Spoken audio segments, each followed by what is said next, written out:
Alright, so yesterday the Nigerian Football Federation finally put out the Super Eagles squad to take on Libya. So we got back-to-back AFCON qualification games against the same team, which will be our third and fourth matchups of the AFCON qualifiers. Of course, the first and second. First being against Benin Republic, a 3-0 win. The second being against Rwanda away, and that was a draw, a 0-0 draw.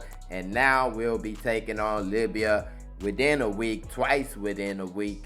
First game being on the 11th of October, this Friday, the 11th of October. Second game on Tuesday, the 15th of October.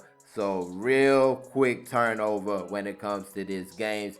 And head coach of the side, Augustine Eguavoen, invited 23 players for the showdowns.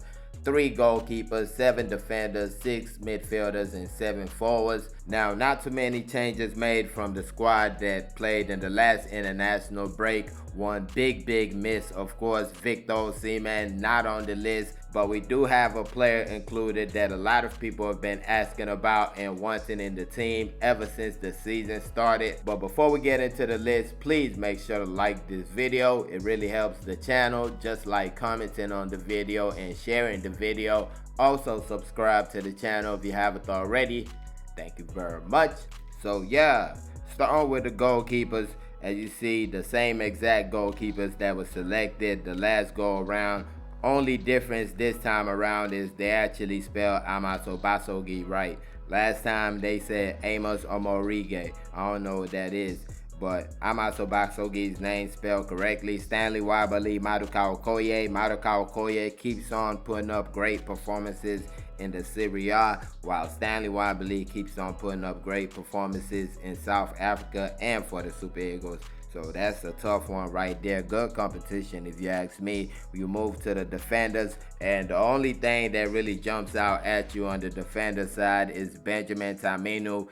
Basically the only player that was not on the list last time. Remember, he came into the team as replacement for Bright Osai Samuel. Now he gets a call up from the get-go. And if you remember the video I just made talking about Benjamin Taminu, that was the question I asked. Was the coach still gonna call him even though he's in a League One team? Not a good League One team at that, but he gets the call up. That opinion is up to everybody to decide if they feel he should be on the team or not. I believe his play is going to make the final decision. If he has a big drop off and we're like, whoa, what's going on here? Then he doesn't deserve to be in the team. But if he continues the level he was at or even goes higher than that, I think it would be tough not to invite him. That's just my opinion on that. Then you move to the midfield and you got the same players selected as last time. No changes at all. Wilfred Ndidi, Raphael Onyedika, Alassane Yusuf, Fisaya Dele Bashiru, Frank Onyeka, Alex Iwobi. I felt like the midfielders did a good job last time around, and the continuity might be a good thing. To keep having the same players around each other and see how they build together. Then you move to the forwards. You got Chidera Ejuke of Sevilla. First player that jumps out at you. Only new player in the list makes a return to the team. This is his first Super Eagles call up in over 24 months. And he returns to the squad on the back of an eye-catching season so far in La Liga. Has been on fire all season with Sevilla. Leads the La Liga in dribbles completed, if I'm not mistaken. And he just makes football look fun when he's out there. Now, that being said, of course, the most noticeable thing on the forward side of the list, no Victor Osimhen in the team. Picked up an injury with Galatasaray last weekend and missed the Europa League match they just played. And I'm guessing he's going to be missing the game that they're going to be playing today. But no word exactly about how long Victor Osimhen is going to be out. Some people have said 6 weeks. I've heard 4 weeks and 8 weeks.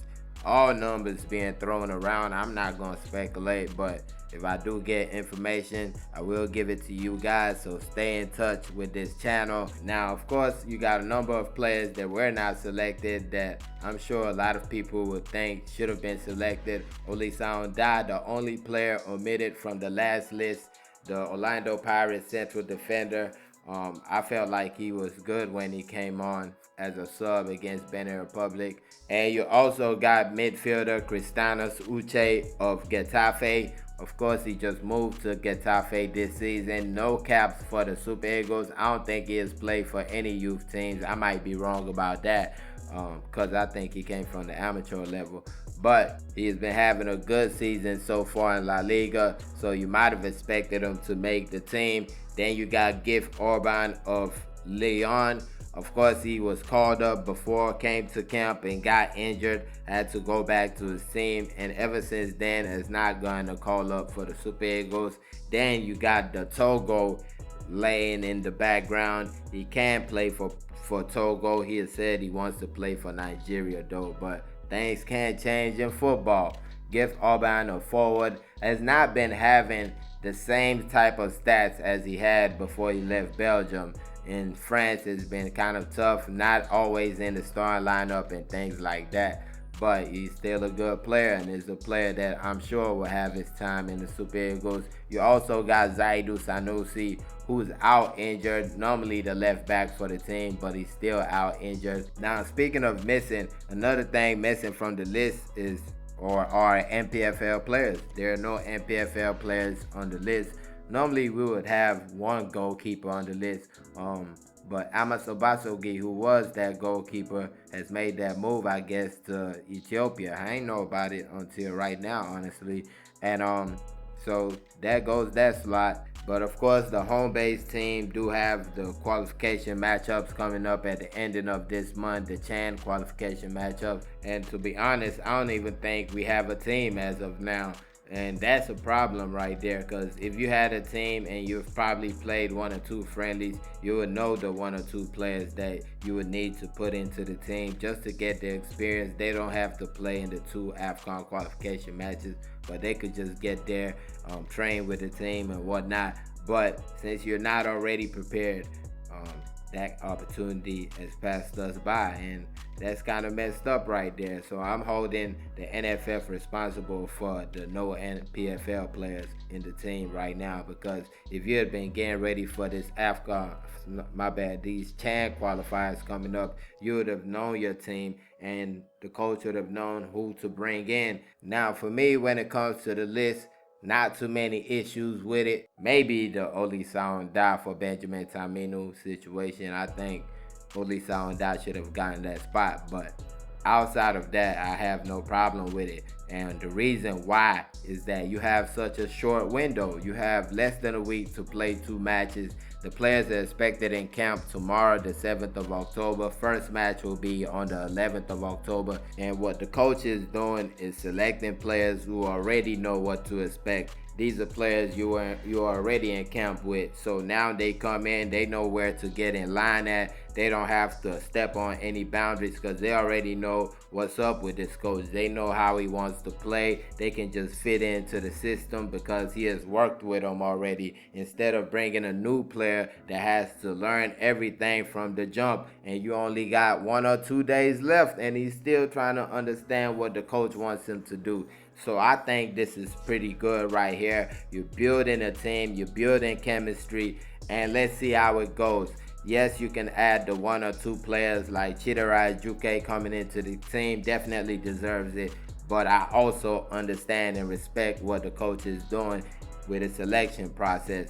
And hopefully they get the job done and we're all celebrating at the end. But those are my thoughts on the list right there. Let me know your thoughts. Put them in the comment section. Of course, everybody's thoughts are welcome. And also don't forget to like this video, subscribe to the channel if you haven't already.